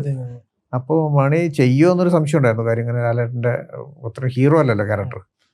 അപ്പോൾ മണിയെ സംബന്ധിച്ച് മണി ഭയങ്കര ഹാപ്പി ആയിരുന്നു ചെയ്യാൻ. ലാലേട്ടൻ്റെ കൂടെ നിൽക്കുന്ന ക്യാരക്ടറാണ്. ഭയങ്കര ഹാപ്പി ആയിരുന്നു. ആ ഷൂട്ട് സമയത്ത് നമ്മൾ ഭയങ്കരമായിട്ട് എൻജോയ് ചെയ്തൊരു ഷൂട്ടായിരുന്നു. കാര്യം മണിയുടെ പാട്ടുകളും മണിയുടെ തമാശകളും മണിയുടെ അങ്ങനെ ആ സമയത്ത് മണിയുള്ള സമയത്ത് പ്രത്യേകിച്ചും നമ്മൾ വളരെയധികം എൻജോയ് ചെയ്തൊരു സമയമായിരുന്നു. എത്ര ദിവസം ഷൂട്ട് ഉണ്ടായിരുന്നു ശിഖർ മൊത്തം എനിക്ക് ഒന്ന് 58 ദിവസം ഷൂട്ട് ചെയ്തു. ഷൂട്ട് ഉണ്ടായിരുന്നു. അപ്പോൾ ശിഖാറിന് ശേഷം പിന്നീട് ലാലേട്ടനോട് വരുന്നത് കനലിലാണ്. ആ ചിത്രം അങ്ങനെ ഒരു പ്രതീക്ഷിച്ചൊരു വളരെ ഹൈപ്പ് ഉണ്ടായിരുന്നു. എനിക്ക് ഓർമ്മയുണ്ട് ആ സമയത്ത് ഭയങ്കര ഹൈപ്പായിരുന്നു. ശിഖാറിന് ശേഷം പത്മകുമാറും മോഹൻലാലും ഒന്നിക്കുന്നു എന്നൊക്കെ പറഞ്ഞായിരുന്നു. പക്ഷെ ഭയങ്കര ഹൈപ്പായിരുന്നു.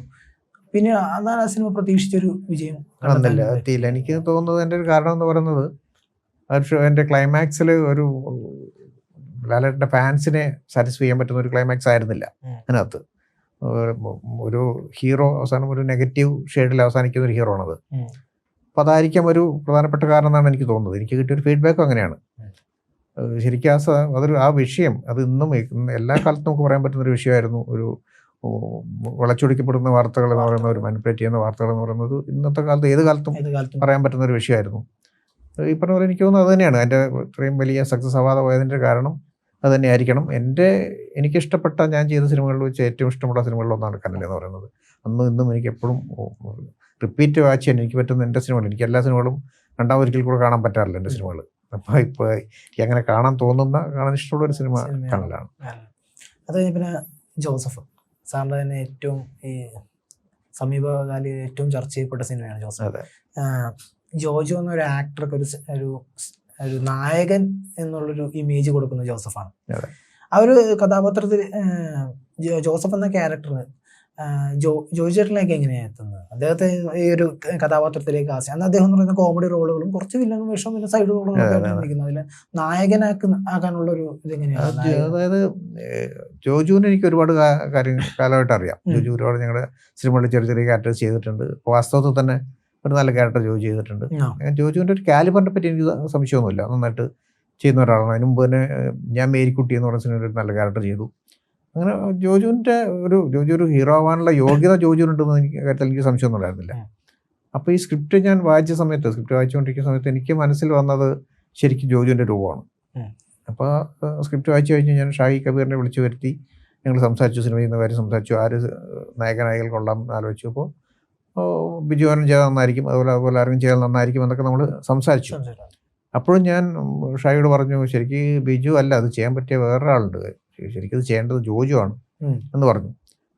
അപ്പോഴാണ് ഷാഹി പറഞ്ഞത് ജോജു ഇത് സ്ക്രിപ്റ്റ് വായിച്ചിട്ടുണ്ട് നേരത്തെ, ജോജുവിനെ അറിയാമെന്ന് പറഞ്ഞു. അപ്പോൾ തന്നെ ജോജുവിനെ വിളിച്ചു. എന്നെ വിളിച്ചിട്ട് ഞാൻ കാര്യം പറഞ്ഞു. അപ്പോൾ ജോജു ആൾറെഡി സ്ക്രിപ്റ്റ് വായിച്ചിട്ടുണ്ട്, നേരത്തെ ചെയ്യാൻ വേണ്ടി ആഗ്രഹിച്ച സ്ക്രിപ്റ്റാണ് എന്ന് എന്നോട് പറയുന്നത്. അപ്പം എല്ലാം നിമിത്തം പോലെ എല്ലാം ഒത്തുവന്നാണ്. അങ്ങനെയാണ് ആ സിനിമ ജോജുവിലേക്ക് വരുന്നത്. അത് പിന്നീട് തമിഴിലേക്കും ഹിന്ദിയിലേക്കൊക്കെ റീമേക്ക് ചെയ്യുന്നു. ജോസഫ് കൊണ്ട് മറ്റ് ഭാഷകളിലേക്ക് എത്തുമ്പോൾ അത് മലയാളത്തിൻ്റെ ഒരു സ്കെയിലും അതിൻ്റെ ഒരു രീതിയും അല്ല മറ്റു ഭാഷകളിലേക്ക് എത്തുമ്പോൾ. അങ്ങനെ ഓരോ ഭാഷയും റീമേക്ക് ചെയ്യുമ്പോൾ അതൊരു മനഃപൂർവമായ മാറ്റങ്ങൾ കൊണ്ടുവരാൻ നോക്കിയിട്ടുണ്ടോ, അതോ സ്വാഭാവികമായിട്ട് അത് ഇൻഡസ്ട്രികൾക്ക് അനുസരിച്ച് വന്ന മാറ്റങ്ങളാണോ? ഇല്ല, തമിഴിൽ മാറ്റങ്ങളൊന്നും വരുത്തിയിട്ടില്ല. തമിഴിൽ മലയാളത്തിൽ ചെയ്ത അതേ സ്കെയിലിൽ തന്നെയാണ് തമിഴ് ചെയ്തത്. ആക്ടേഴ്സ് മാറി എന്നല്ലാതെ അതിൻ്റെ ഒരു ടെമ്പോ മലയാളത്തിൽ ചെയ്ത അതേ ടെമ്പോയിൽ തന്നെയാണ് തമിഴ് ചെയ്തത്. എനിക്ക് തോന്നുന്നു അതുകൊണ്ട് തന്നെ ആയിരിക്കും തമിഴിൽ അത്ര വലിയ ശ്രദ്ധിക്കപ്പെട്ടില്ല. എൻ്റെ കാരണം എനിക്ക് തോന്നുന്നു തമിഴിന് ഈ ടെമ്പോ അല്ല ശരിക്കും ആവശ്യം. തമിഴിന് കുറച്ചും കൂടെ ഫാസ്റ്റ് ആയിട്ടുള്ളൊരു ട്രീറ്റ്മെൻറ്റാണ് തമിഴിന് കുറച്ചും കൂടെ ആവശ്യമെന്ന് എനിക്ക് തോന്നുന്നു. ഹിന്ദിയിൽ അത് ചെയ്തുകൊണ്ടിരിക്കുകയാണ്, കഴിഞ്ഞിട്ടില്ല, ഷൂട്ട് ചെയ്തുകൊണ്ടിരിക്കുന്നത്. പക്ഷേ ഹിന്ദിയിൽ നമ്മൾ കുറേ മാറ്റങ്ങൾ വരുത്തിയിട്ടുണ്ട്. ഹിന്ദിക്ക് ആവശ്യമായ കുറച്ചും കൂടെ കളർഫുൾ ആക്കിയിട്ടുണ്ട്. പിന്നെ കുറച്ചും കൂടെ ഹിന്ദിയിലെ എല്ലാത്തരം ആളുകളെയും നമ്മളൊരു ക്ലാസ് ഓഡിയൻസിനെ മാത്രമല്ല, ഇന്ത്യയെ സംബന്ധിച്ച് എനിക്ക് തോന്നുന്നത് അവിടുത്തെ താഴെത്തട്ടിലുള്ള ഓഡിയൻസിനെ കൂടെ ആകർഷിക്കുന്ന രീതിയിൽ കുറച്ചും കൂടെ മാറ്റങ്ങൾ വരുത്തിയിട്ടാണ് ഹിന്ദിയിൽ ഷൂട്ട് ചെയ്യുന്നത്. ഹിന്ദിയിൽ സണ്ണി ഡിയോളാണ് ചെയ്യുന്നത്. സണ്ണി ഡിയോൾ എൻ്റെ ഒരു 75% ഷൂട്ടേ കഴിഞ്ഞിട്ടുള്ളൂ, ബാക്കി ഷൂട്ട് ബാക്കിയുണ്ട്.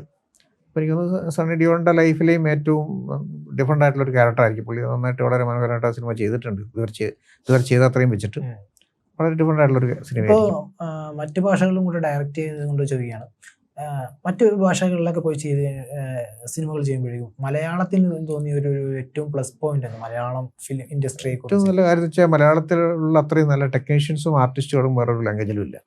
ഇവിടെ ഉള്ള ജൂനിയർ ആർട്ടിസ്റ്റ് പോലും വളരെ ടൈമിങ്ങോടെ വളരെ ഇതായിട്ട് അഭിനയിക്കുന്ന ആൾക്കാരാണ് നമ്മുടെ ആക്ടേഴ്സ് എന്ന് പറയുന്നത്. പക്ഷെ അത്രയും നല്ല ആക്ടേഴ്സ് നമുക്ക് അവിടെ കണ്ടു കിട്ടാൻ ബുദ്ധിമുട്ടാണ്. അവിടുത്തെ ആക്ടേഴ്സ് എന്ന് വെച്ചാൽ നല്ല ആക്ടേഴ്സ് ഉണ്ട് ഇല്ലെന്നല്ല, പക്ഷെ മലയാളത്തിലുള്ള അത്രയും നല്ല ആക്ടേഴ്സ് അവിടെ ഇല്ല. മലയാളത്തിൽ എല്ലാവരും ഇപ്പം നമ്മൾ ചെറിയൊരു ക്യാരക്ടറിന് വേണ്ടി അഭിനയിക്കാൻ വിളിക്കുന്ന ഒരാൾ പോലും വളരെ പെർഫെക്റ്റ് ആയിരിക്കും ആ റോളിൽ. പക്ഷെ അവിടെ അങ്ങനെയല്ല. ഒരു 10 പേരുണ്ടെങ്കിൽ ഒരു 3-4 നല്ല ആക്ടേഴ്സ് ഉണ്ടാവും. ബാക്കിയുള്ളവരെല്ലാം ഈ ടൈമിങ് അറിയാത്ത അല്ലെങ്കിൽ ഓവർ മെലോ ഡ്രാമ ചെയ്യുന്ന അങ്ങനത്തെ ആക്ടേഴ്സ് ആയിരിക്കും. നമ്മുടെ മനസ്സിൽ ഉദ്ദേശിക്കുന്നത് എന്താണോ അത് കൃത്യമായിട്ട് പിടിച്ചെടുക്കണമെങ്കിൽ അത് മലയാളത്തിലൊരു ആക്ടേഴ്സിനെ പറ്റാറുള്ളൂ. അവരെ നമ്മൾ ഇതിലേക്ക് കൊണ്ടുവരണം, കുറച്ച് സ്ട്രെയിൻ ചെയ്ത് കൊണ്ടുവരണം. അതാണ് അതിൻ്റെ വ്യത്യാസം. അതാണ് അതിൻ്റെ ഏറ്റവും വലുത്. ഇപ്പോൾ താങ്കൾ അമ്മക്കിളി കൂടുതലൊരു ഡയറക്ടർ ആകുന്നു, അതിനുശേഷം റോക്ക് ആൻഡ് റോൾ വർക്ക് ചെയ്യുന്നു, അതിനുശേഷം പുത്തൻ പണം, ഒടിയൻ ഈ സിനിമകളിൽ വർക്ക് ചെയ്യുന്നു കോ ഡയറക്ടറായിട്ടൊക്കെ. ഇപ്പോൾ ഒരു സംവിധായകനായതിനു ശേഷം കോ ഡയറക്ടറായി അങ്ങനെ ഒരു വർക്ക് ചെയ്യുന്ന ഒരു എക്സ്പീരിയൻസ് അല്ലെങ്കിൽ അതെന്താണ്? അതങ്ങനെ അധികം ആരിലും ഞാൻ കണ്ടിട്ടില്ല. പൊതുവെ എല്ലാവരും അസിസ്റ്റന്റ് അല്ലെങ്കിൽ അസോസിയേറ്റ് ഡയറക്ടർ ആകും, പിന്നീട് സ്വന്തമായിട്ടൊരു ഇൻഡിപെൻഡന്റ് മൂവി ചെയ്ത് കഴിഞ്ഞാൽ പിന്നീട് ഇൻഡിപെൻഡന്റ് ആയിട്ട് തന്നെ സിനിമകൾ ചെയ്തു പോവുകയാണ് പതിവുള്ളത്. എനിക്ക് ഈ പറഞ്ഞ പോലെ എനിക്ക് താല്പര്യമുള്ള എനിക്ക് ഇഷ്ടമുള്ള അടുപ്പുള്ള ആളുകളുടെ കൂടെ അങ്ങനെ വർക്ക് ചെയ്യാറുള്ളൂ. അത് തന്നെ എനിക്കൊരു ഗ്യാപ്പ് ഉണ്ടെങ്കിൽ ഞാൻ സമയത്ത് ഞാൻ ഫ്രീ ആയിരിക്കുന്നതാണെങ്കിൽ ഞാൻ തീർച്ചയായിട്ടും വർക്ക് ചെയ്യും. കാര്യം എന്ന് വെച്ചാൽ ഓരോ സിനിമയും നമുക്ക് ഓരോ എക്സ്പീരിയൻസ് ആണ്. പലതൊന്നും പഠിക്കാനുണ്ട്, ഒരുപാട് കാര്യങ്ങൾ നമുക്ക് ഓരോ സിനിമയിൽ നിന്ന് പഠിക്കാനുണ്ട്. ഇപ്പോൾ സിനിമയിൽ നമ്മുടെ പഠിപ്പ് ഒരിക്കലും പൂർണ്ണമാവുന്നില്ല. എന്ന് നമ്മൾ പൂർണ്ണമായി നമുക്ക് തോന്നി അന്ന് നമ്മുടെ സിനിമ ജീവിതം അവസാനിക്കും. ഓരോ സിനിമയും നമുക്ക് സിനിമ കണ്ടു കഴിയുമ്പോഴാണ് നമുക്കിത് അങ്ങനെ ചെയ്യാമായിരുന്നു എന്നൊക്കെ തോന്നുന്നു. അടുത്ത സിനിമയിൽ നമുക്ക് കറക്റ്റ് ചെയ്യാൻ പറ്റുന്നത്. അപ്പോൾ ഓരോ സിനിമയും നമുക്ക് ഓരോ പാഠങ്ങളാണ്. അതുമാത്രമല്ല നമുക്ക് കിട്ടുന്ന ഒരു കോൺടാക്ട്സ് എന്ന് പറയുന്നത് നമ്മൾ ഓരോ സിനിമ ചെയ്യുമ്പോഴും നമുക്ക് ഒരുപാട് ആൾക്കാരായിട്ട് പരിചയപ്പെടാൻ പറ്റുന്നു, അവരുടെ കാലിബർ മനസ്സിലാക്കാൻ പറ്റുന്നു. അത് നമുക്ക് അടുത്ത സിനിമയിൽ എൻ്റെ സിനിമയിൽ അത് എനിക്ക് ഉപയോഗിക്കാൻ പറ്റുന്നു എന്ന് പറയുന്ന കാര്യങ്ങളുണ്ട്. അതുകൊണ്ട് തീർച്ചയായും അതൊന്നും ഒരു നഷ്ടമായിട്ട് എനിക്ക് തോന്നിയിട്ടില്ല. ചില ഗുണം മാത്രമേ ചെയ്തിട്ടുള്ളൂ. ഇപ്പോൾ താങ്കൾ മാമാങ്കത്തിലേക്ക് വളരെ വൈകിയാണ് മാമാങ്കത്തിൽ സിനിമയുടെ ഭാഗമാകുന്നത്. അതിന് മുമ്പ് മറ്റൊരു ഡയറക്ടർ ചെയ്യുന്നു. പിന്നീട് ആ സിനിമ റിലീസ് ചെയ്യുമ്പോഴേക്കും കുറച്ചധികം ക്രിട്ടിസൈസ് ചെയ്യപ്പെട്ടിരുന്നു. അതിൻ്റെ VFX ആകട്ടെ കുറേ കാര്യങ്ങളെ കുറിച്ച്. ഒരു ഡയറക്ടർ രീതിയിൽ അതിനെ എങ്ങനെയാണ് നോക്കിക്കാണുന്നത്? മാമാങ്കം ശരിക്കും ഞാൻ ചെയ്യേണ്ട സിനിമയായിരുന്നില്ല. ഞാൻ അതിനകത്ത് വന്ന് പെടുകയായിരുന്നു. അത് ഈ പറഞ്ഞ പോലെ ഒരു സാഹചര്യം കൊണ്ട് സംഭവിച്ചു പോയതാണ്. ഒരിക്കലും അതിൻ്റെ ഉത്തരവാദിത്വം 100% ഏൽക്കാനും ഞാൻ തയ്യാറല്ല. അതിൻ്റെ എന്തെങ്കിലും ഗുണങ്ങളുണ്ടെങ്കിൽ അതും ഞാൻ ഏൽക്കാൻ തയ്യാറല്ല. അത് ശരിക്കും എൻ്റെ ഒരു സിനിമയായിട്ട് ഞാൻ പരിഗണിക്കാൻ ആഗ്രഹിക്കാത്തൊരു സിനിമയാണ് മാമാങ്കം. ഇപ്പോൾ പുതിയ ഇനിയിപ്പോൾ സിനിമകൾ ഇപ്പോൾ ക്യൂനിയൻ സമയത്താണ് റിലീസായ മൂവിന് ശേഷം ഇനി പുതിയ സിനിമകൾ ഇപ്പോൾ ഏതൊക്കെയാണ് താങ്കളെന്ന്? പുതിയത് ഞാൻ ഇപ്പോൾ റോഷൻ മാത്യു നായകനായിട്ടൊരു സിനിമ പ്ലാൻ ചെയ്യുന്നുണ്ട്. വേറെ 1-2 സ്ക്രിപ്റ്റുകൾ വർക്ക് നടക്കുന്നുണ്ട്. ഞാനിപ്പോൾ എന്തായാലും നല്ല കണ്ടന്റ് ഉണ്ടെങ്കിലേ ഇന്നത്തെ കാലത്ത് നമ്മൾ സിനിമ ചെയ്തിട്ട് കാര്യമുള്ളൂ. അപ്പോൾ ആർട്ടിസ്റ്റ് ആരാണ് അല്ലെങ്കിൽ ബാക്കി കാര്യങ്ങൾ തീരുമാനിക്കുന്നതിന് മുമ്പായിട്ട് നല്ല വിഷയങ്ങളിലേക്ക് പോവുക, ഡിഫറെൻ്റ് ആയിട്ടുള്ള വിഷയങ്ങളിലേക്ക് പോവുക. അതും എനിക്ക് ചെയ്യാൻ പറ്റുന്ന വിഷയങ്ങൾ ചെയ്യുക എന്നതിലേക്കാണ് കോൺസെൻട്രേറ്റ് ചെയ്യുന്നത്. അതാണ് ഇപ്പോൾ ചെയ്തുകൊണ്ടിരിക്കുന്നത്. 2-3 സ്ക്രിപ്റ്റുകൾ വർക്ക് നടക്കുന്നുണ്ട്. ആ കാര്യങ്ങൾ തീരുമാനിക്കുന്നേ ഉള്ളൂ. അതോടൊപ്പം തന്നെ ഇപ്പോൾ ജോസഫിന്റെ റീമേക്ക് പോകുന്നുണ്ട്. അതിപ്പോൾ 70% 75% കഴിഞ്ഞു. കുറച്ചുകൂടെ ബാക്കിയുണ്ട്. എനിക്ക് തോന്നുന്നു 20 days ഷൂട്ട് കൂടെ ബാക്കിയുണ്ട്. എല്ലാവിധ ആശംസകളും സാർ. Thank you.